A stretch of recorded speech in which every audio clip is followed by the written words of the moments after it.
Hello everyone and welcome back to my channel. Today I have a very special video. This is going to be an interview with my dear friend Nicole Weber, and we're going to be having a conversation about sacred feminine energy and walking the path of the sacred feminine, how we do that on a daily basis in our own embodiment practices, and how we incorporate that into our work as coaches and energy healers. And so I am just delighted to have Nicole here today and to be able to talk to her, to hear her wisdom, and to just connect with her in this way and share this with all of you. So I'm going to take a moment to allow Nicole to introduce herself and just speak a little bit about who she is and what she's doing in the world.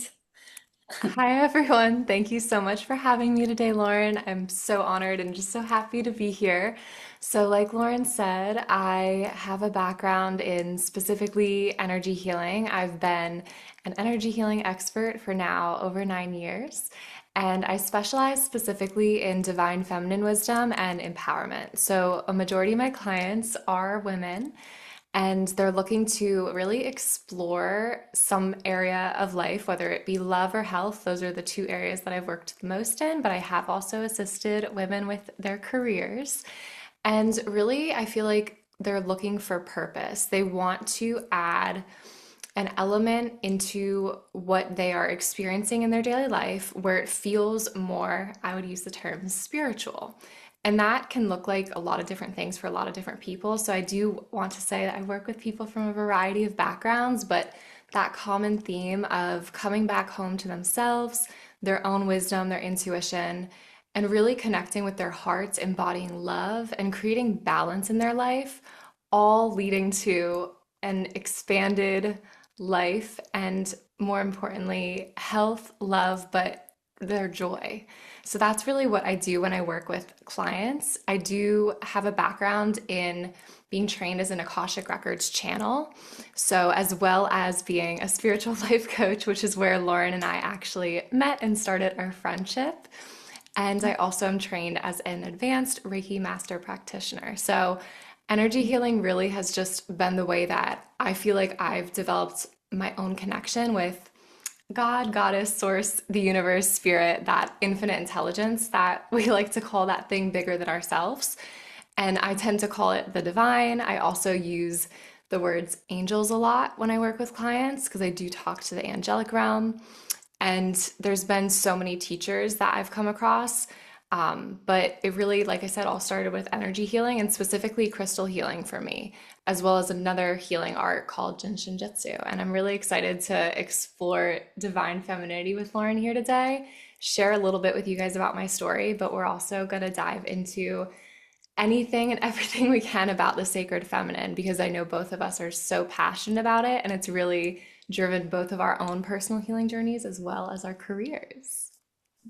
Thank you so much for sharing about all of your beautiful work, Nicole. And I have had the honor and the pleasure of working directly with Nicole and receiving her potent wisdom and medicine. And she is just such a bright, beautiful light in this world. And I'm so grateful to have met her through our own spiritual life coaching certification process. That's really where our connection began. And it's been many years now of us continuing to just remain connected and deepen into our own sharing of our own wisdom and learnings and understandings of how to live this life in a way that is connected deeply to your soul and more specifically connected deeply to your own inner divine feminine, sacred feminine, however you want to put that, that wisdom that just lives within. And both of us do work that is oriented towards empowerment, specifically for feminine energy. And we both do work with a lot of women, and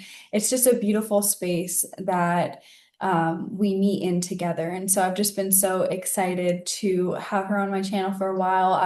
I've wanted to bring some more really powerful voices into my channel, and I'm going to continue to. And so Nicole is just a beautiful example of just a bright, beautiful light and woman who is doing extraordinary things on this earth and has just the purest of intentions in all that she does. So I'm just so excited to have her here. And from here, now that you've learned a little bit about her, our connection, I'm just going to begin with some questions. And as she said, we're going to flow. We're going to flow with whatever comes through, talk all things that come up for us regarding this sacred feminine path, this deeper understanding of the divine feminine, which I believe can sometimes get twisted up a little bit in like main cultural messaging about what it means to be someone who is connected to divine feminine energy. And I would love for this conversation to just like really shine a spotlight upon the core of that energy and what it really means on a deeper and more grounded level.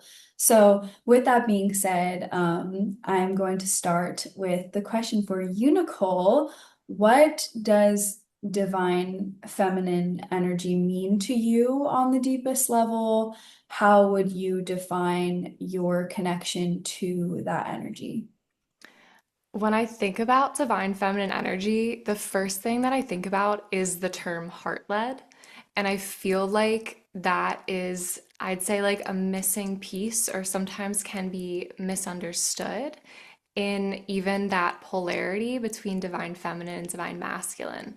To me, it is a big part of the divine feminine energy, but it's also that connection point between the divine feminine and divine masculine, where I think we need heart led leaders, heart led embodied divine feminine and divine masculine, or balanced beings that are leading our society. When I continue to kind of deepen into that word of like, what is divine feminine to me? What does that energy mean? It can look something like being creative, which for me has meant creating music or even paintings and art or dance. But it can also be connecting deeper to myself within through just my intuition, to my higher self, to the angelic realm, to the divine beings, the Akashic records. I think really when I'm trying to boil it down into ways to define it and create a very obvious awareness in our minds, because we have language to define things and to better understand things, right? To communicate to each other. And when I think of divine feminine, I think of being that essence of who each of us really just is naturally, versus to me, masculine energy is more of the doing. And I think if we really want to ponder it, they go hand in hand because we are taking action every day as humans on this earth. You know, eating is technically an action, drinking water. So the things we do to survive.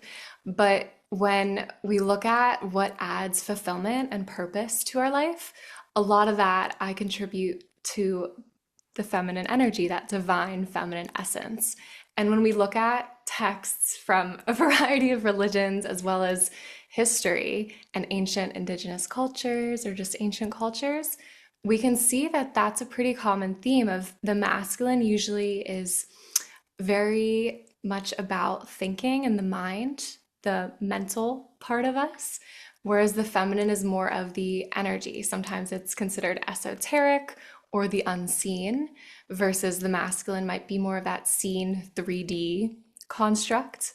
But in a sense, to me, they go hand in hand. And I think the thing for our society right now is the divine feminine energy is what all of us almost intrinsically want to come back to. And I think what a lot of us are searching for, because we have a world where we have created and do so much. We, go to work every day. We're very good at being productive. And like I said, even taking care of ourselves. And I think that that also can be blended with divine feminine energy. But I think the piece that people are missing and their souls are really craving is understanding who they are at a soul level and being able to even just sit with themselves in silence, whether in meditation or even to a sound bath or something like that. A lot of the reason that people experience this kind of heart opening, expanded feeling when they have some of these spiritual experiences, be it in a Reiki energy healing or, like I said, a sound bath, is because they're feeling so connected to that essence of who they are, which I said is one of the things I describe as divine feminine energy. The divine feminine, again, is that being, whereas the masculine is the doing. And we need both in order to really enjoy our lives fully. Thank you so much for that beautiful answer, Nicole. And I love that you honed in on the beingness of it all and also talked about the harmony between both energies. I like to describe that as like it's two sides of the same coin. Like it's all one and it has different faces to it, of course. And in this conversation, we're obviously honing in on the face of the divine feminine and getting a little more clear on that. But they're both equally important, equally needed. And what you said about people being more drawn to, oriented towards divine feminine energy and exploring that for themselves right now is so true. Like in online spaces, more spiritual spaces, we were always seeing like the divine feminine rising, like this rhetoric around that feminine energy rising, which is very true. Like it's absolutely true. It's a deeply awakening within people. And as we are recording this, this will not be uploaded on this day, but we're recording this on the day of the Lunar New Year as we shift into a new totem, the fire horse. We're coming out of the snake year, which was a deeply feminine oriented, energetic year that was full of so much shedding and so much letting go and we were led through a process by a very deep feminine energy in that letting go process, learning how to access our own feminine energy. And of course, that looked different for everyone and everything. And we see it on a collective and global level as well. But I believe that that year of the snake, partially 2025 into 2026, was this deeper entrance into our own individual relationships and collective relationships with feminine energy. And I think now that we're moving into this new lunar new year with the horse energy is going to be taking us into this momentum, diving even deeper into our own relationship with true feminine energy and what it means to be led by that, to be in our hearts, like you referenced it being a heart-led path. I think that's like a perfect way to summarize it, a very beautiful way to summarize it. And that is definitely specific words that I would choose to describe it. And so from here, I would love to ask you what specifically drew you to taking this divine feminine energy that you are so connected to and constantly diving into your own work, and what does it mean to you to share that energy and those teachings with other people who you get to work with? Such an incredible question, Lauren. So I want to take you all you listeners back to really what was the beginning of my story, which I'd always been very spiritual, and to give people a little bit more of an idea of what that looked like for me in my life. Half of my family, my background was raised and, still celebrates Catholicism, Roman Catholic religion.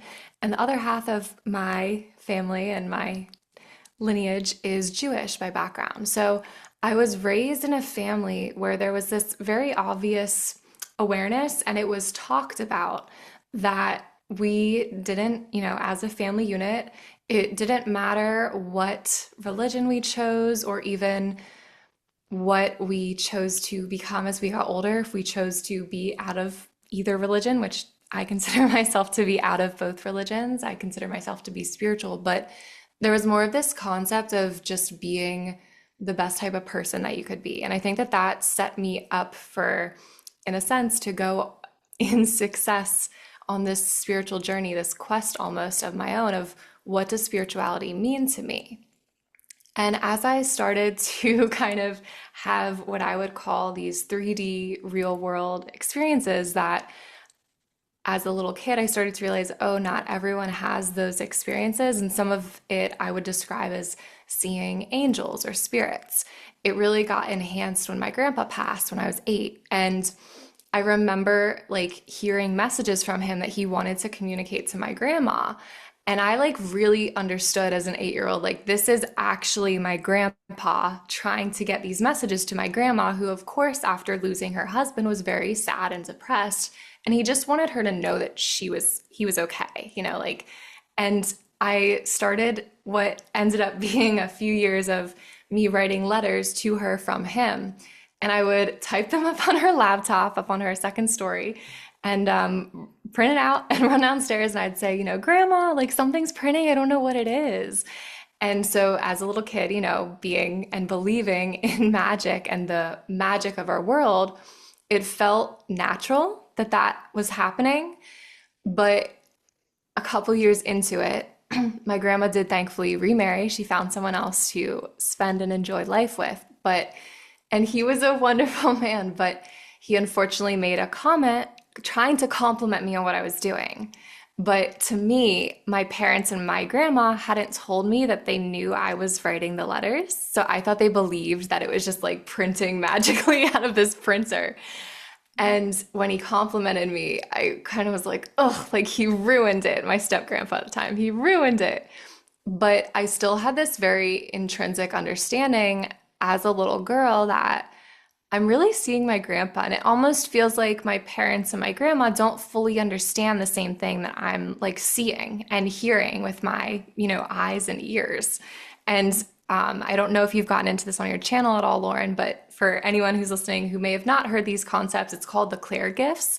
The idea of clearly hearing is clairaudience, and clearly seeing is clairvoyance, which is the most popular one. And we can get into that if you want to at all. But the reason I wanted to bring those up was because that was my experience as a little girl. Like I could clearly see, feel, which is called clairsentience, and hear and just sense my grandpa's presence. And so even the experience for me of what would have been the first death in the family where I was a little bit older, in my, somewhat immediate extended family, very close extended family, it was a different experience for me than I noticed it was for the rest of my family. And I really understood on some level that that was because they weren't seeing or hearing what I was hearing.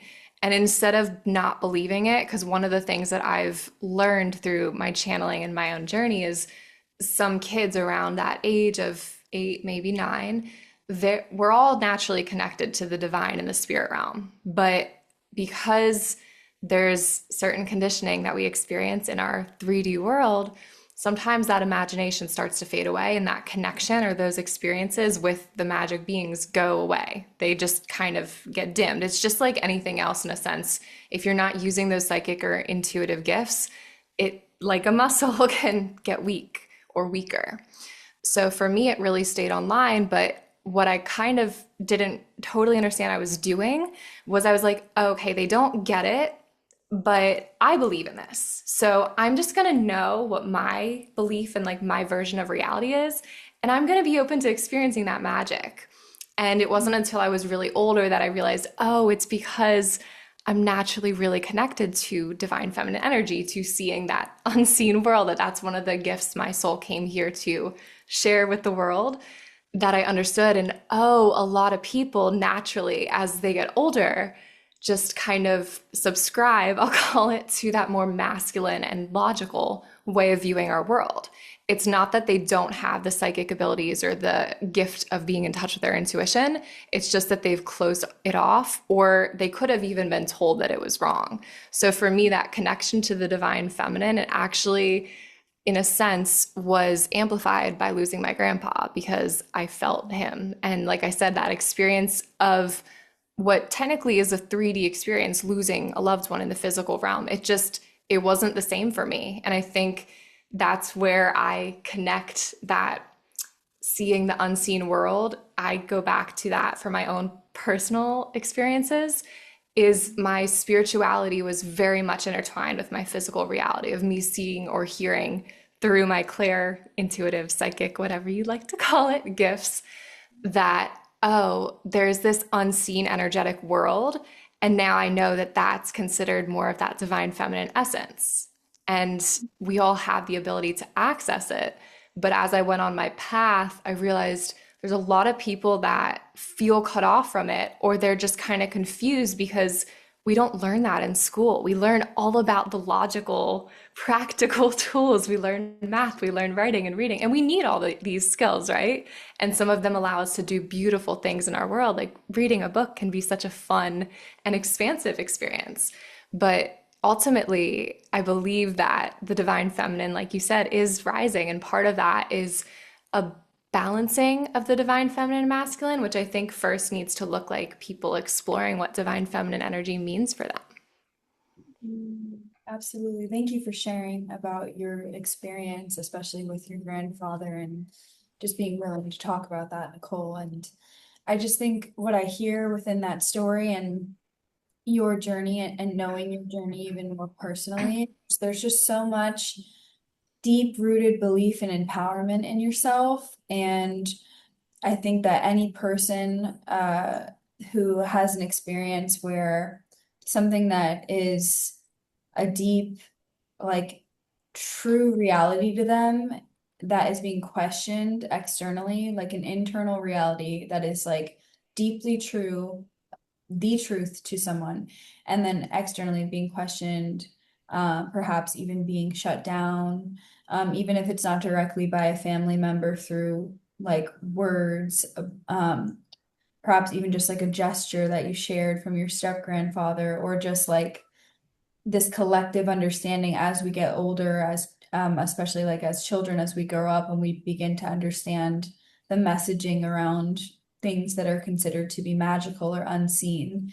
To go up against that is really hard to hold on to your belief and to remain rooted in your own knowingness, your own inner reality. And so, uh, I really just honor you for choosing to do that and for choosing to take those experiences and who you are into your work onward, because you easily could have shut that down and walked a whole other path and not been doing the work that, in from my lens, you were born to do.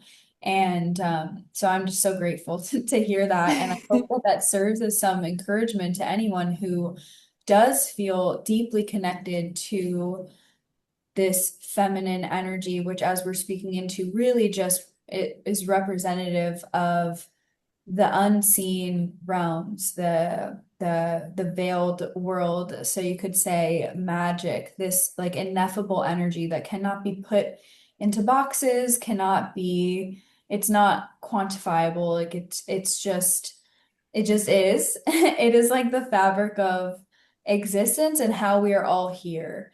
And a lot of people and our world is set up to be in a more masculine structure that is about what we can see, what we know to be true in a very tangible way, a very logical, analytical way of moving through life, which of course has its place and is, of course, again, it's two sides of the same coin, but we're really missing that deeper connection, that as I would say like darker energy, just in a sense of unseenness.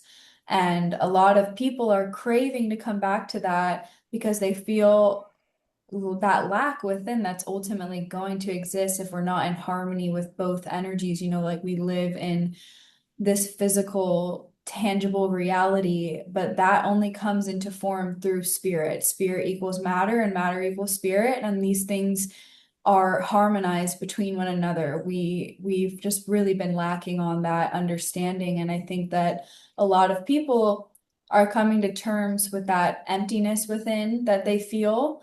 That I could even attest to personally feeling when I was younger. I don't know if you've ever went through those phases of any kind of disconnected feelings, but essentially to say like when we feel disconnected from that feminine energy, that spirit within, then we can walk through this life in a very wobbly way, and we can lose ourselves, and we can, lose that connection to that heart-led path, with which in and of itself is reflected in people's lacking of being connected to mother energy, and the mother being a great archetype, of this divine feminine energy and wisdom.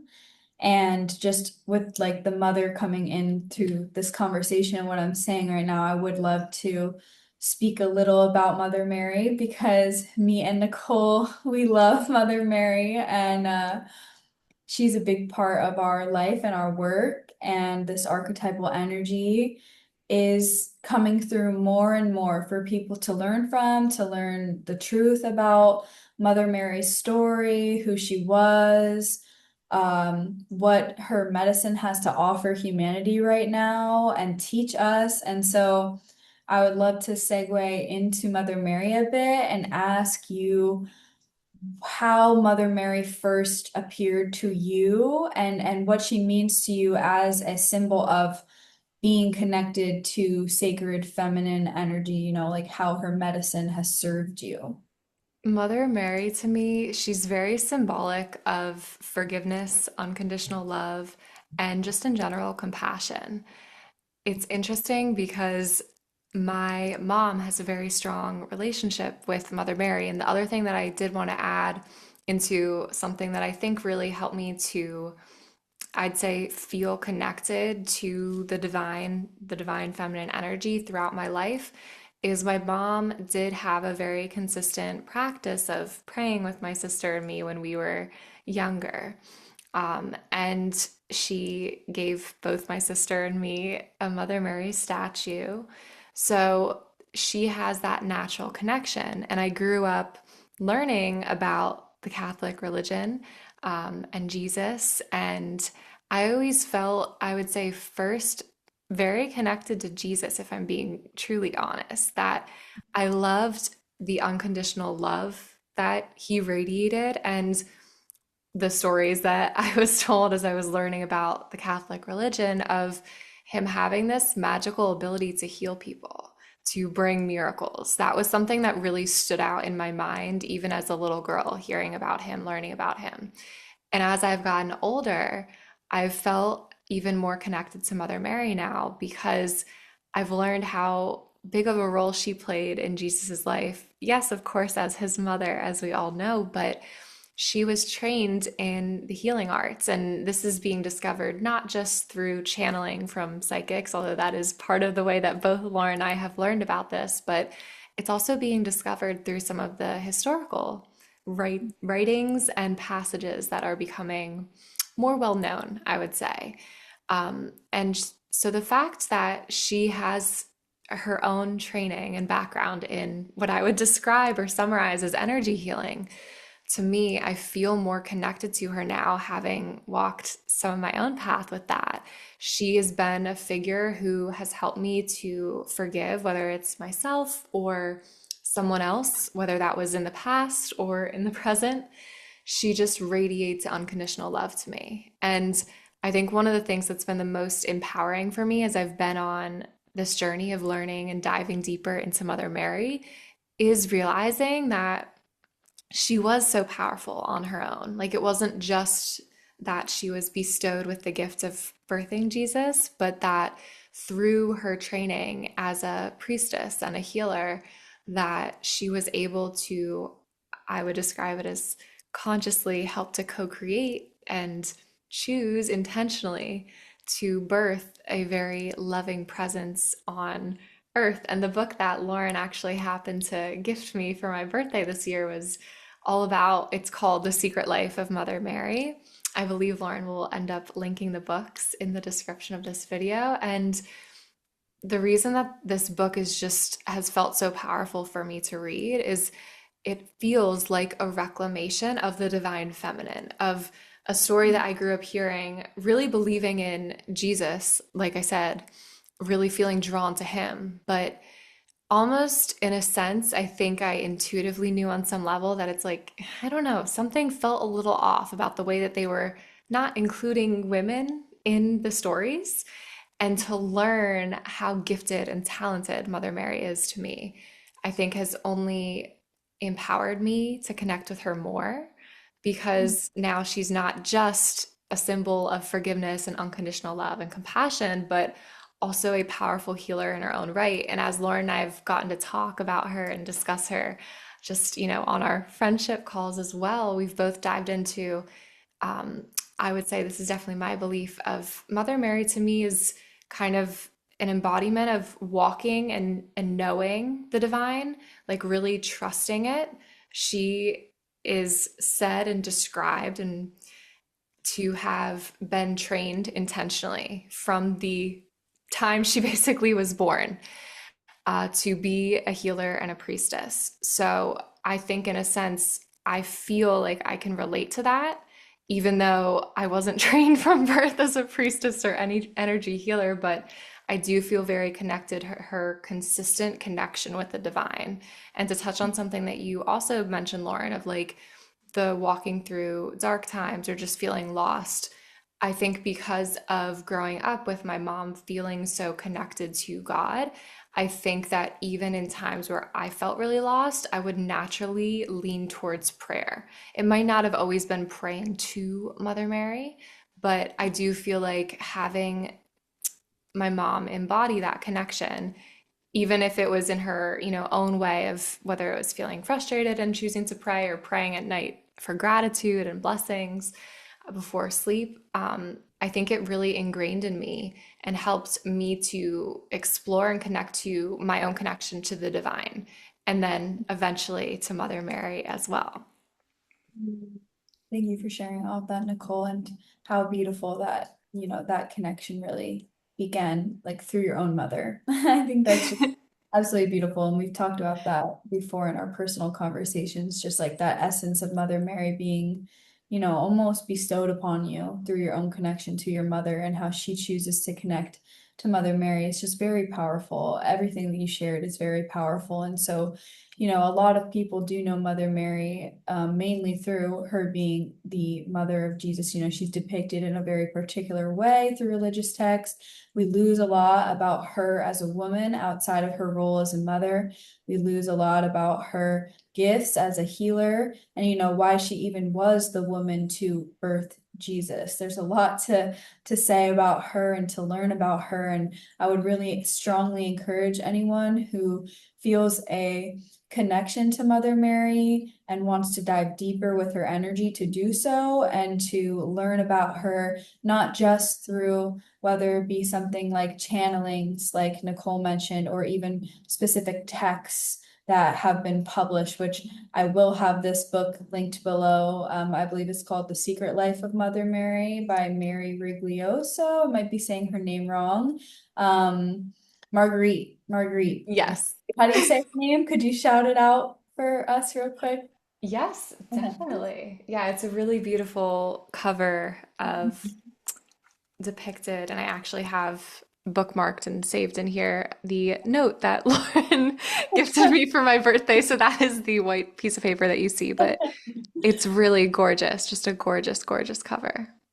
Nice. Yeah, Marguerite Mary Rigoglioso. I think I'm saying her right. And Yes. she is a PhD in religious studies, and she's devoted a lot of her life to learning more about the depths and the truths of Mother Mary. And her work is profound. So I will be linking that book below for anyone who wants to dive into it. This is a very active book that is full of guided meditations that really help you to integrate this knowledge, this wisdom, because that's a huge part of walking, sacred feminine path and learning to embody is not only to learn and to receive, but to take time to integrate. And so I really love the book for its activeness in that way and its ability to offer some rest to digest what you're learning because they're big learnings and it's a lot of clarity being shown upon Mother Mary's truth. So yeah, just a lot. I could go on and on about Mother specifically in my feelings. And, quite honestly, I get a little fiery about her because I think it's really important that all of us learn the truth about these religious figures and archetypes and understand their stories and their wholeness rather than what's just been cherry picked for us through the Bible or other religious texts, that we learn more about these women, these leaders that had their own stories and their own inner workings and are deeply powerful beings on their own outside of any roles that they may have played. And so thank you for talking about your experience with Mother Mary. And from here, I would love to ask, is there any specific practices that you have? Like I know we just spoke about the book specifically, which is a practice in and of itself, but is there any particular practices that you have within, your daily life or your work with your clients connected to Mother Mary that help you to deepen into that learning of her, that connection with her? So one of the things that I actually would recommend to anyone who wants like a very easy place, what feels like an easy place to me to start, would be to connect with some crystals. Specifically, the rose quartz crystal I attribute to being very connected to Mother Mary. Again, rose quartz is symbolic of that unconditional love. It can help people to forgive, to have compassion, and to embrace and create more love in their life. And I briefly touched on this earlier, but that was really crystal healing, was really the main thing that catapulted my whole spiritual journey. Like I said, I was raised learning about and understanding and even celebrating the holidays of both Catholic and Jewish religions, and then very open minded to what I truly believed. But for me, crystal healing, I think, is such a great starting point for a lot of people because, as we kind of touched on, Lauren, the divine feminine is about that intangible, which can look like feeling. For anyone who's watching who kind of also wants another way to think about it, Lauren and I in life coaching learned about how we have these four, I'll call it elements of who we each are. We have our physical body, and then if we were kind of to draw an outline outside of that, there's what's called the mental body. Outside of that is the emotional, and then the energetic is the last one. And I would kind of relate the physical and the mental to more of that masculine part of us. That's 50% masculine. And the emotional and the energetic is more of that feminine. So when I think of how someone can connect to specifically Mother Mary, but even just in general, divine feminine energy, a lot of it to me is exploring your emotions, not analyzing, but like allowing yourself to feel. And when I think of energy, I have a rose quartz heart-shaped crystal right here. I absolutely love this crystal. When I think of what crystals did for me and why I had so much fun exploring this healing modality first, it was because I would pick one up and I could feel the frequency of it.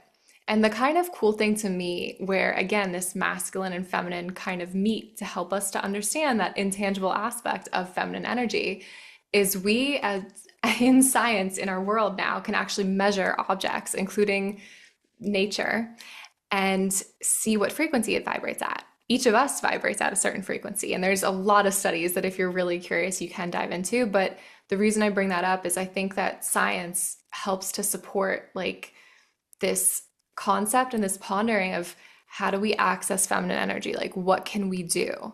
And that to me is also the same way that the divine masculine is meant to support the divine feminine. And without spoiling anything, Mother Mary, in a sense, is an embodiment of the divine feminine energy, right? I think that that's a very easy to understand, easy to digest concept, as she is a woman. And Jesus is divine masculine. So, mother and son, there's another embodiment of divine masculine and divine feminine. One of the teams that we can talk about and dive into today. And just another thing that I really feel called to touch on, Lauren, that you mentioned was some people are kind of born, I would say, with that connection to the divine. Maybe they don't always know what it is, and it might start even being accessed or activated through religion, like through going to church or any other type of religion and religious practices and ceremonies. But I think for some people, it has and ends up being, I'd say, a little bit more of a challenging path. And I believe that that's partially just what maybe a soul chose to experience as part of the lessons that they wanted to learn on earth. But that to me can be connected to another divine feminine archetype of Mary Magdalene. And she to me is more symbolic of wisdom through the body, where I think both of them, from what I've connected to and what I've learned about, they both, I would say, use their body and connect to the body in similar and maybe even different ways, depending on what texts you read or what you choose to believe. But I think that there's a really beautiful way to connect to each of them. And like I said, that for me can start with crystals. For Mother Mary, definitely recommend rose quartz. I don't know if you have any specific for Mary Magdalene, but another, I'd say, easy way to connect with Mary Magdalene's energy, and we can definitely dive into her more if you'd like to, would be to connect with the element of fire. So I think that there's a lot of things that, I guess, even to kind of give a bigger picture way of thinking about it, to me, like nature is the divine feminine. And in the book, The Secret Life of Mother Mary, the author describes another spiritual teacher talking about nature as being both beautiful and powerful, that it can be destructive, but that same thing can also be just as beautiful. And I think that that's a really great way to describe light and dark femininity. That, again, another polarity, but very complementary and important part of feminine energy. And while Mother Mary, I think, does embody a lot more that light feminine, the dark feminine is just as important. And I think that Mary Magdalene is a great archetype for people who want to connect more to that energy too, or just feel more empowered while they're navigating a season or chapter, learning about the dark feminine. Thank you for bringing Mary Magdalene into the space. Because we knew that we would talk about both of them, and this is perfect. And like Nicole is saying, like, they are archetypes that represent, which I'll bring this, metaphor back in, two sides of the same coin that I use when talking about feminine and masculine energy. When it comes to light and dark, feminine energy, it is all just feminine energy, and it's different ways to understand it. And I think that a lot of people can bring Mother Mary, in my experience, Mother Mary. We've talked about this. We had differing experiences. Mother Mary came to me first, and I began working with that archetype very deeply. At the time that Mother Mary really entered into my mind and my life experience in these different kind of synchronistic ways, and through different texts I was drawn to, meditations I began taking part in, just integrating her archetypal energy into my life and my understanding of life, was when I needed a softer, just like lighter connection to mothering energy. I needed to learn how to mother myself more deeply. Um, the song that comes through when I think of this is Arms of the Mother by Rebecca Campbell, which I think I've linked in one of my YouTube videos before, but I'm probably gonna link it again because that song is just so good. Like if you ever just need some like comfort, like being held, that song really, like embodies that kind of energy. But all to say, like Mother Mary represented this very like light, soft, graceful, forgiving, just like holding with comfort. I think of like feathers and just like overall this soft motherly energy that is just so unconditionally loving, graceful, kind. And that in no way is me taking away from all the layers to Mother Mary, but just on a surface level, how she presented herself. Um, versus Mary Magdalene came to me with Nicole describing as this more fiery, like flame-like energy that's a bit darker in nature. That Mary Magdalene is a figure that I'm working with very closely at the moment, learning more about. I've really shifted from working so directly with Mother Mary, which she will always be in my consciousness and my day-to-day reality and in my work, but I'm really getting deeper into Mary Magdalene, which I've got next to me, this book that I want to bring into the space. That is a book that Nicole is also reading, Mary Magdalene Revealed, and this was written by Megan Watterson. So shout out to Megan Watterson. The subtitle on the book is The First Apostle, Her Feminist Gospel, and the Christianity That We Haven't Tried Yet. And so if you're looking to connect deeper with Mary Magdalene, this book is a great way to go. There's just a lot in here. It's really beautiful. And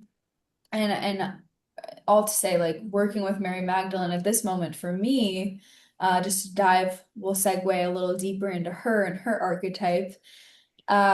She's helping me process anger and process like more fiery feelings, these more like uncomfortable, darker feelings that a lot of women have been taught not to work with, not to honor, this sacred rage, so we could call it, honoring that and realizing that sacred rage is really what's going to push us towards a better life, a better experience here collectively on Earth, that this sacred rage is just the exact alchemy that we need right now. And to just be like very clear, honest, direct, with us recording this.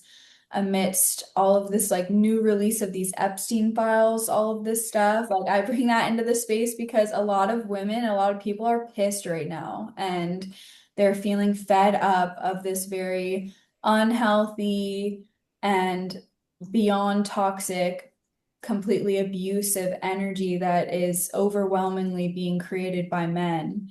And this sacred feminine energy within that, and of course masculine energy, this healthy masculine energy, just this like desire to protect life, protect people, and restore balance and harmony. And this comes back to what we're talking to with this feminine energy of wanting to restore harmony, both between the masculine and feminine, spirit and matter, earth and divine, like bringing it all into one, into unity, so that we can actually experience peace on this earth and well-being. And so, with that being said, Nicole, I'd love to ask you what your relationship with Mary Magdalene looks like and how you began to, like, when she entered your life and you began to deepen into her archetype.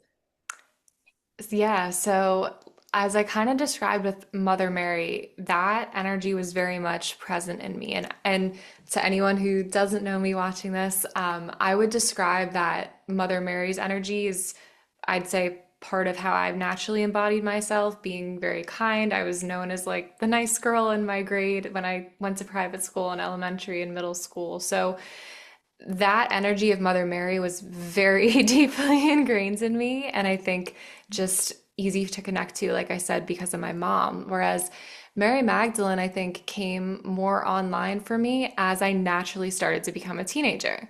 I really always loved dance and specifically like hip hop dance. And as I got older, I went to college for music just to give people a little bit more of a background.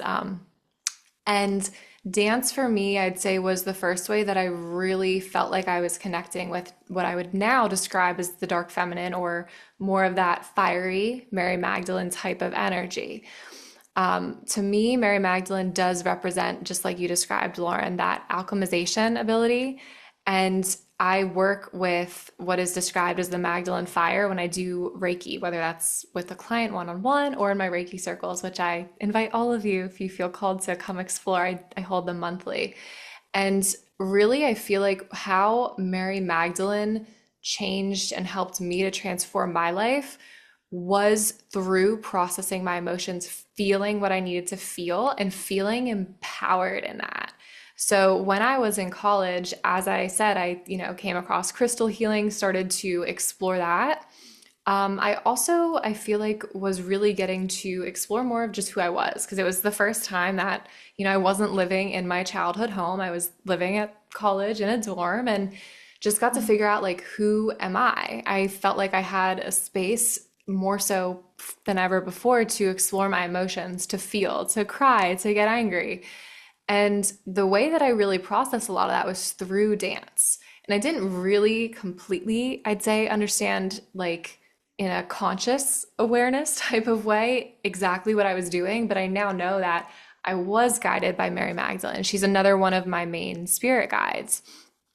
And I think when we think about life, naturally, when there's a challenge, like we have emotions that come up. I think the skill that a lot of people are lacking in today's world is how do we create space to feel that and process it? And I think dance can be a really great outlet for that and help to move things. And it goes back to what we were talking about at the beginning of the conversation, too, where Lauren and I were saying, we feel like and believe from various experiences we've had and even life coaching school and teachings and spiritual communities we're part of that the divine feminine is rising. And a big part of that is being able to feel your emotions, have that space, and then move through them, not just like stay stuck. And what Lauren brought up about sacred rage and anger, there's a scale. I'm blanking on the name of it at the moment, but there's a scale of emotions. I think it's called the scale of consciousness. I believe that's what it's called. It's by David R. Hawkins, maybe is his name. But anyway, anger is at this midpoint. And it's kind of cool when I like to describe it this way to clients because I think it's really easy to mentally digest this way. Anger is that tipping point where we can use it to then boost ourselves up into the positive emotions. So if I'm just going to summarize the scale from more of a broad perspective, but like sadness, depression, I think even confusion are all below anger. Anger is right about in the middle, and you can use anger to help you even go into neutrality. Anger can help us to like understand where someone was coming from. It can empower us to take action. There's a lot of beautiful ways, but we have to be able to feel the emotion and even be able to voice that we're feeling it before we can then process it, maybe move it out of our bodies through dance, through working with Mary Magdalene's spirit, or a fire element. Could even be lighting a candle. I know another practice that I've done before and that a lot of spiritual beings, women included, love is writing things out on a piece of paper and then burning it. Or lighting a candle, and maybe if you can't burn the paper, blowing out the candle and then ripping up the paper and the trash. Like there's a lot of ways that we can process emotion. For me, like I started to say, dance in college. And it wasn't going to a dance class, just to be clear. It was me putting headphones in my dorm room where it was just me and allowing myself to move however I felt like my body wanted to move. So that could have meant like stomping or like doing something that was really angry. Or it could have been, I just like need to shake energy off. But that to me was how Mary Magdalene first appeared. And only really recently, like Lauren is reading this book. I'm still finishing it after a couple years, but um, getting to dive into more of the text on Mary Magdalene, as well as connecting with her through the Akashic Records on my channel, has really helped me to understand on a more conscious level, like how her energy, her spirit can help each of us to really alchemize something, transform it, and she's really here to help us with a lot of different things. There's so many things that the guides are like, you could say this, go this way. But the thing I that's coming up most strongly is one of the things she's really here to help us understand is how sacred the body is and body wisdom. When we look at intuition, even just the way that Mother Mary has experienced it in, stories that we've heard, Mother Mary had an angel come to her and tell her that supposedly, according to the most famous story, that she was going to be pregnant with the Son of God, right? That is, in a sense, an experience using the body, visuals, clairvoyance, hearing, clairaudience. So even Mother Mary, who we consider as the Virgin Mother, right, the light feminine, she's using her body to communicate with the divine. Mary Magdalene is, like Lauren and I described, a little bit more of that darker feminine aspect. But one of the things that has come through my channel that I feel really called to share here is when they were split and like termed as like Mother Mary is the Virgin and Mary Magdalene is the whore or slut, it split up what we as women feel and can feel is just fully all of who we are, aka being and feeling comfortable to be whole, our full selves. Mary Magdalene is more connected in what I've channeled to the lower chakras, which for anyone watching, it's the root chakra, the sacral chakra, the solar plexus chakra. And Mother Mary is more connected to the upper chakras, which are the throat chakra, the third eye chakra, and the crown chakra. But they meet in the middle in the heart chakra. It's just the way that we're taught about them. Mother Mary is more of the archetype for the upper chakras, and Mary Magdalene is more of the archetype for the lower chakras. So when I'm saying that Mary Magdalene can help us connect to the wisdom of the body, that's what I mean. She can help us connect into the wisdom of those lower chakras. Both women were very connected to all seven of their chakras. It's just the split that we've been told this story of has created, in a sense, a split of consciousness that most women, and I would say even most people on earth, see women as either a virgin, pure and holy, or a whore and, really in tune with their body, maybe sensual or sexual. The reality is we're we're all everything. Maybe not all of us want to be seen in our sensuality. Maybe that is something that some of us keep for those more intimate moments in private with a partner, a loved one, a lover, a husband, wife, you know?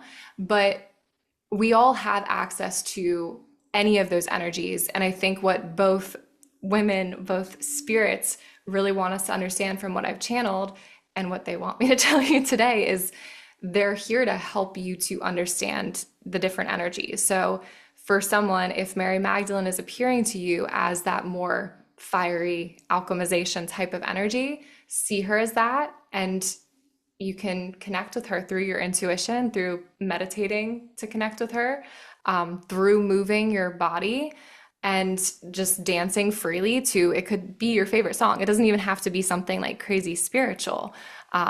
We don't have to make it inaccessible. We can make it really easy to connect with both Mary Magdalene and Mother Mary. It's just more about, I think, what you need at your life at this point, whenever you're coming across this video. What do you think, Lauren?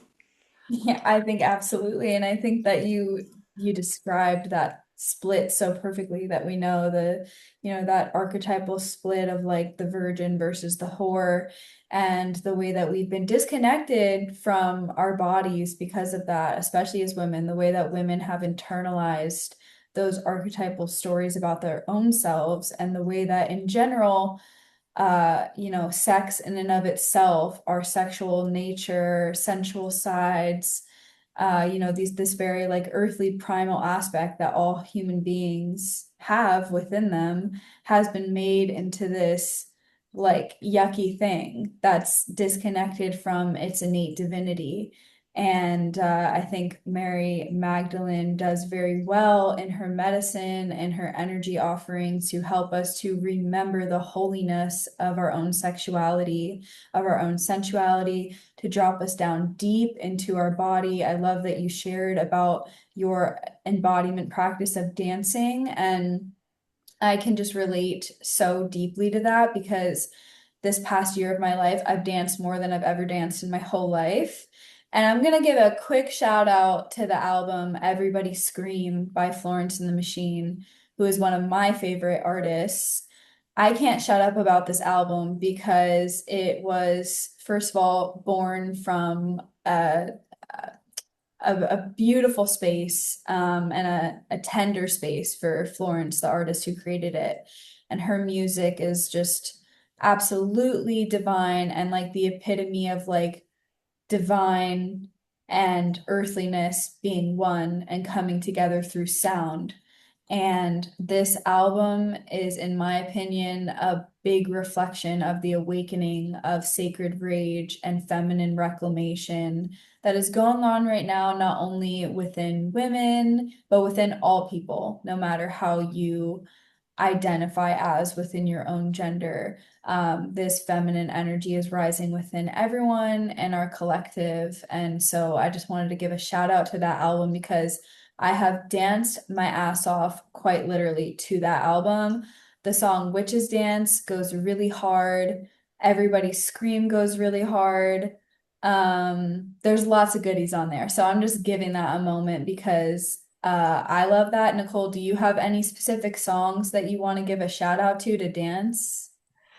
That's such a good question. I feel like there's so many that pop into my head.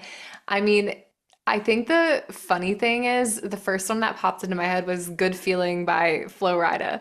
And I think Uh-huh. the funny thing about that song to me is that's what dance is supposed to feel like, is it's supposed to feel like a good positive feeling. We're moving our bodies, right? These divine vessels.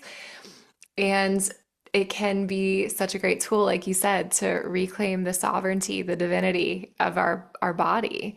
So yeah, I guess maybe if you guys do like that song, highly recommend check it out. If you haven't heard it, check it out. But also I feel like there's a higher message wanting to come through with that song of moving your body is supposed to feel good.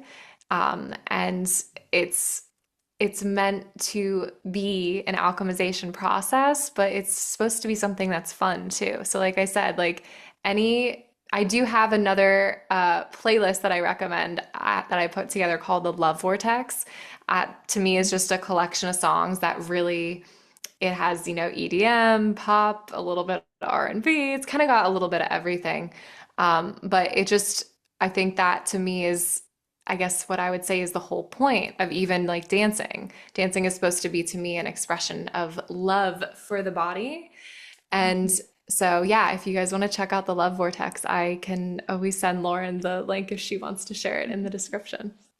Thank you, Nicole. We'll absolutely be linking this playlist for everyone to check out. And I will also link the Everybody Scream album for everyone else to dive into that. I just really wanted to highlight some good music and, highlight the importance of dance, like Nicole shared, and more deeply, just generally moving your body as she's talking about how the importance of that and how it should feel good and not only just a sensual experience of feeling good, but also like we've got to move. We've got to move energy out. That can happen through so many different somatic practices, but exercise and general movement, even just walking, is so important to break this stuff up. Like, I know over the past 2 weeks, I'm a runner and my running routine has like saved me, like with my anger. It's allowed me to get out there and give my anger a place to move because anger is the kind of feeling that can be so potent and so consuming, which is why a lot of people stay away from it because they don't know how to work with it properly. And there's a lot of fear with our anger. But if you learn how to wield that properly and give it an outlet to exercise itself, to let it out, like Nicole said, regarding the scale that you mentioned, like it can be alchemized, whether it's into neutrality or very highly positive feelings. We can reach very high levels of clarity and feel good states once we take a second to be with our anger, understand what it's communicating to us, honoring its intelligence, and then moving it through our body, moving it through our system. And so dance is a really excellent way to do that.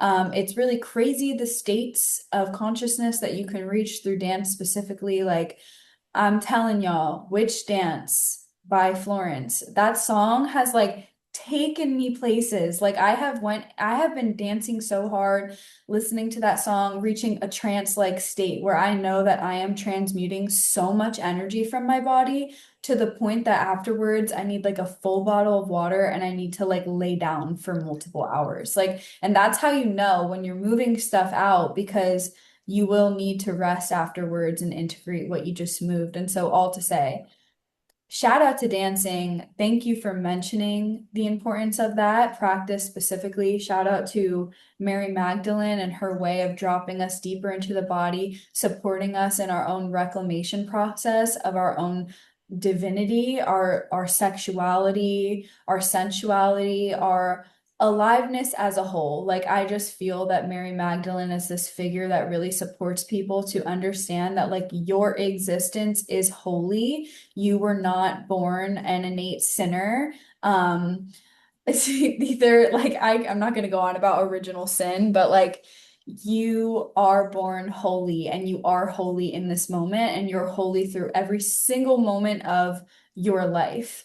And I think that she helps us to, feel our feelings about all the ways that we've been taught that that's not true, all the ways that we've been taught to feel like we are a sinner or we are wrong or our sexuality is wrong. These very natural, joyful parts of ourselves and of our life experiences are like off limits or like not to be enjoyed fully, not to be embodied. And she just reminds us like, it's safe to be here in your body. It's safe to be here in your pleasure. It's safe to be here as you are, how you are as a human being. And I've got this quote in front of me that I knew would want to be like spoken into the space. And it's in the beginning of a chapter, a sub-chapter of the book Mary Magdalene Revealed that says, "The body never lies." And this quote is from the Gospel of Philip. And the quote reads, "What you say in a body. You can say nothing outside this body. You must awaken while in this body, for everything exists in it. Resurrect in this life." And I just love that quote because it reminds us of the importance of being here, present in our bodies, allowing ourselves to feel on all levels, whether it's emotionally, mentally, physically. Um, it's just important to be here now and to not always be trying to transcend out of here. And I just think that both of these figures, specifically Mary Magdalene, does really well to remind us of that, remind us of being deeply with ourselves within our own temples and our vessels. And so, with that being said, I'd like to ask you, Nicole, are there any beyond dance specific practices that you have in your own life to connect with the holiness of your own body, to connect with that sacred feminine energy that is flowing within you, and just practices that ultimately allow you to feel more present here and now within your own temple? Yeah, there's a couple. Like I mentioned briefly, crystal healing. What I started to do when I first got into it and what I continue to do and feel is one of the most transformative practices is to lay crystals on my body, on chakras. And really, I feel the energy like balance or transmute if it needs to. That continues to be one of the most powerful experiences for me personally. But now being trained in Reiki as well as Akashic Records, I do like to use both of those modalities as tools. So, Reiki for me, I do that every day. A really simple practice for something that most of us do is whenever I get on social media, I like to be present and see, connect with people or share whatever I want to share that I created or anything like that. But if however long I've been on, I like to get off and I actually like to do what's called a Reiki dry bath, which I've been told is okay for me to share publicly with people. It's really just the action of brushing energy off of you. So I do want to give that to your viewers and listeners today. So I'm gonna just guide you through it. You can watch this as many times as you want, but you'll take your right hand and you just kind of brush it across your body. So it's over the left shoulder and then it goes across like diagonally over your right hip. And you do the opposite with the left hand. So over right shoulder and then diagonal across your body, across your left hip. One more time with the right hand over left shoulder, diagonal across right hip. And that's the first half. And then the second half is you're really just like brushing off the arms. So again, you would start with the right hand, brush down the left hand brushes down the right arm, and then one more time, vice versa. Right arm is brushing down the left. So that's something that I like to do to just transmute energy and feel like I'm more present in my own vessel, in my own essence. Because I think something that we don't talk often enough about is that everything is energy. So whether we're connecting like Lauren and I are right now, or you watching us on YouTube, you beautiful viewer, or even just going on social media, talking with people in person, like it's all energy.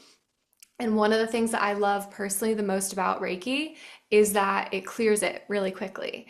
So that would be the tool that I would recommend if someone feels like they need clarity, not just in their body, but also in their mind. That to me feels like literally like an energetic shower, like, oh, I'm cleansed and now I'm more present within my own body, my own energy.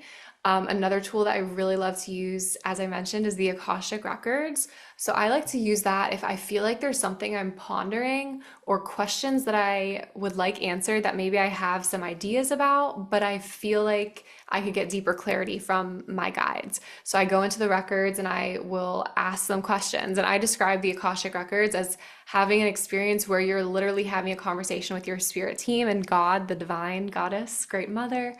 And to me, as I've gotten to do it for clients, it's been one of the most rewarding things because to get to see someone get clarity for something or closure on, like I said before, I work with a lot of clients in love and their love life, and get to see them get closure and really understand a soul lesson that their spirit team wants to just relay to them so then they can move forward with their life has been one of the most rewarding things because I really believe that we are also worthy of love. And both Mother Mary and Mary Magdalene really help to remind us of that message. We've always been worthy of love, and we can access love within us, within our hearts, within our bodies, within our souls, and by connecting to the divine, of course, too. So, yeah, I think that those are probably the best ones that I would recommend to people. I do also love to say that music is a transformative experience. I briefly mentioned, but I went to college for music. I'm also a singer, songwriter, and artist. And my current favorite song that I want to recommend to you all is called Love is the Key. If you just feel like you want to connect a little deeper to the energy of love, to me, love and presence are very similar. They go hand in hand. In order to be present with each other, I think we have to have love for each other and feel that love, even just that appreciation. It doesn't mean you have to be in love with someone to be present, right? Because that's different than just loving. But I think that's why there's that term about loving presence. So I highly recommend Love is the Key to anyone who's watching. My artist name is Nicole Naomi Sky. You can dive into any of my other music too. But yeah, really, I think besides dancing, music, that listening piece, feeling your emotions, so processing through journaling, that meditation, deep breathing while you're meditating to just clear the mind and the body, and like I said, the Akashic Records and Reiki, those are all practices that I would definitely recommend. And just to give you guys another tool, since you're watching, the deep breathing for me can be something as simple as literally taking like 3 breaths, like in through your nose and out through your mouth. Repeat it twice, or repeat it even more if you want. That's another tool, again, that is getting us out of our heads, more present and grounded in our bodies. And one of the things I guess I want to end on saying is the mind to me is such a powerful tool, but it's meant and designed for us to use it intentionally.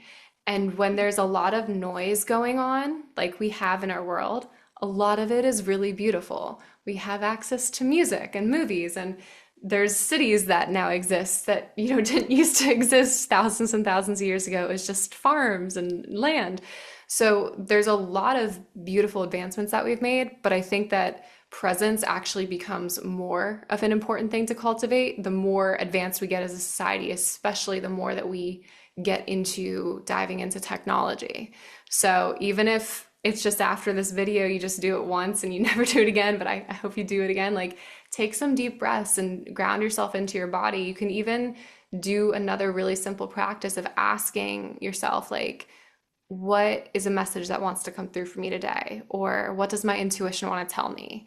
You'd be surprised at how easy it is to get a message or a visual or a symbol. And it could be something like a rose or a bee or a butterfly. But I think the goal with presence is to not just feel quiet, because that can be really great. But I think the goal with presence is to actually appreciate the current moment, whatever that is, whether you're sitting on the couch first thing in the morning, taking those deep breaths and meditating because you need to set up your day for clarity, or you're in the middle of a really hectic work day and you need to take a break and you have to go into a closet or into the bathroom and reset yourself. Like, regardless of what you're doing, I think presence is a really important skill to cultivate. And the more tools that you have in your tool belt, the more you can basically, the more options you have so that you can use it in whatever scenario might present where you need more presence. Haha.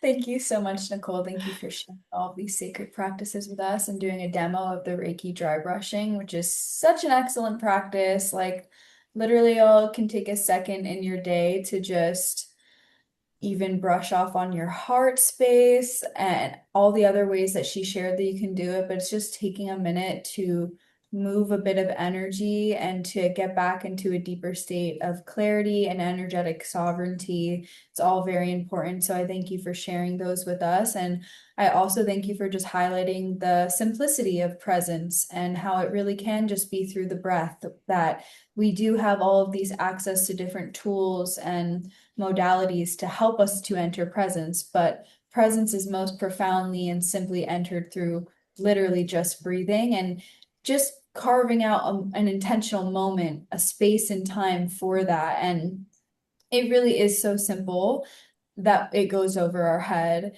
which I think most things are. But it's all just so important. And it's that that simplicity is that reminder that feeling that we're searching for to cultivate, to feel within, where we're connected, we're present with our body, with our spirit, we are feeling aligned, we're feeling clear. That all exists within. You don't need anything or anyone to take you there. It's here existing within. On the deepest level, I really personally believe that sacred feminine energy, divine feminine energy, is just leading us all back home, which is really just into our own heart space, into our own bodies, reminding us that divinity is here and now within ourselves, within our minds, our hearts, our vessels. And that it was never outside of us. It was never something that we had to reach towards. It has always been resting within. And with that being said, I'd like to read a final quote in this conversation from this book that is from Mary's Gospel, which, if you read this book, you'll understand that Mary's Gospel was very intentionally hidden and destroyed so that people wouldn't have access to a woman being a leader in the church space. But the quote is, "Be on your guard so that no one deceives you by saying, 'Look over here' or 'Look over there.' For the child of true humanity exists within you. Follow it. Those who search for it will find it." She's essentially saying the divinity and the connection to your own divine nature and to your own awareness of your humanity being divine is within you. It is not without of you. And anyone who promises you to take you there is not someone who you want to follow, not a hand that you want to grab onto. And so all that we've talked about has really just been a culmination of coming back to yourself, coming back within, even Nicole sharing from the beginning of her journey, being her as a child, recognizing herself and her gifts and her life now being a constant reconnection, reclamation of that, and even teaching other people, specifically other women, how to do that, how to support themselves in being with and learning from the wisdom that is already here within. And so I thank you so much, Nicole, for taking the time to describe your experience, be open about your experiences, being willing to share your thoughts and your wisdom with us here. And I, of course, like had the pleasure of getting just talk with you and riff with you off these topics that we just love to talk about. And I would love to close our conversation with asking you, do you have any final words that are on your heart in this moment that you feel called to share with us? As cliche as it sounds, and as much as we hear it said in a lot of different ways, including even mainstream pop culture, love is the key. It really is the whole point. Like, it's why we're here. And if you can find a way to embody love every day in your life, even if it's through a really small gesture, like smiling at a stranger or holding a door open for someone behind you at the coffee shop as they're entering too. Like, whatever that is, I think all those small moments actually add up to so much more than we could ever really imagine or fully grasp and understand. And as much noise as there is going on in the world right now, with everything in the news or anywhere, no matter what is happening whenever you're seeing this video, I just want to remind you of your power, because every individual, we are all adding to the collective. And in a sense, we all do choose and co create to help to take action and also just be a specific energy, embody a specific, hopefully loving energy that can create change in the world. And that's something that I really hope and wish and taking inspired action myself to help everyone to understand that you're a divine being, you're very powerful, and the way that you love and embody love can change the world. So I think that that's the best thing that I could offer. And I guess a quote that I'll end on that I say to clients a lot is life is a miracle and every day is a gift. So what do you want to do with that gift? Ah, thank you, Nicole. Absolutely beautiful. And again, it's like I always say, I've said it on my channel a million times, like cliches are cliche for a good reason. I'll like die on that hill. It's so true. It's like the simple things go over our head. It is those simple things that really root us in presence, in our own wisdom, in our own truth. And so thank you for sharing the beauty of that simplicity and being able to remember how powerful you are as an individual, as a soul, as a human being, as all of it, as one. And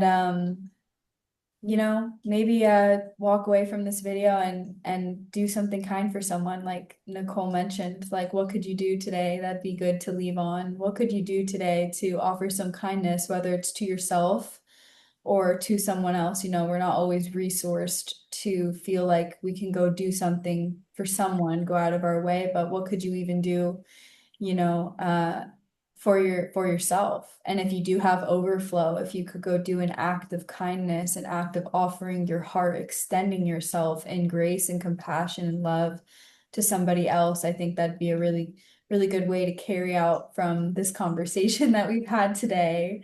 So yes, thank you from my heart, Nicole. And oh, last thing I want to say, her song Love is the Key is a fire song that I love, that I've listened on repeat, that has supported me in my own love life. And it's just an excellent song, and she's an excellent singer. And she even incorporates her incredibly lovely angelic voice into her healing practice, which I've had the pleasure of receiving from. So I just want to highlight the fact that she literally has an incredibly angelic voice and her music is wonderful. So I'm going to be linking the song Love is the Key in the description as well, with all of the other links of the books that we've spoken into, of the playlist. Anything that I mentioned or that she mentioned will be linked in the description below. And I just thank you all for taking the time to tune into this conversation. I truly hope that you received the medicine that your heart most needed in this moment. And there's so many layers to this conversation. We only honed in on what we honed in on.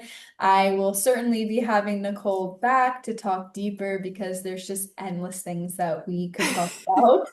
Yes. And I hope that you guys enjoyed having Nicole's beautiful presence here. And just know there's an abundance of ways that you can work with her. And I will be linking her website and her services in the description as well. And I highly encourage you to check her out if you're feeling drawn to work with her, because like I just said, she offers herself, extends her energy in abundance of beautiful ways. And there's just so much to learn from with her and so much to receive. And so I thank you, Nicole, from my heart for taking the time and the energy to come onto my channel and to speak your heart. And I thank you all for listening. And I hope that everyone has a beautiful day and happy Lunar New Year, happy solar eclipse, happy new moon. We've got a lot of energy going on today. In the moment that we're recording this, hopefully, I will be uploading this within this week to reach you all as soon as I can. Thank you for your patience as I make my way to slowly reemerging on my channel after I've been away for some time. Yeah, move forward with kindness and grace and continue walking in your heart, everyone, whatever that looks like to you. So grateful, and I'm so grateful to you, Nicole. Thank you so much for having me, Lauren. I'm sending you all infinite love, and I did see 555 in case that's a sign for anyone. So, sending you all love. Thank you for having me. Sign for me of big change. 555 tends to represent really big change. And as we're walking into lunar new year and lots of change this year. I think this is going to be a pretty fast change, feeling a bit of an intense year. I think there's going to be a lot. So yeah, I think 555 is perfect for that. So thank you for sharing that, Nicole. And we are wishing you all a most beautiful day. Take care.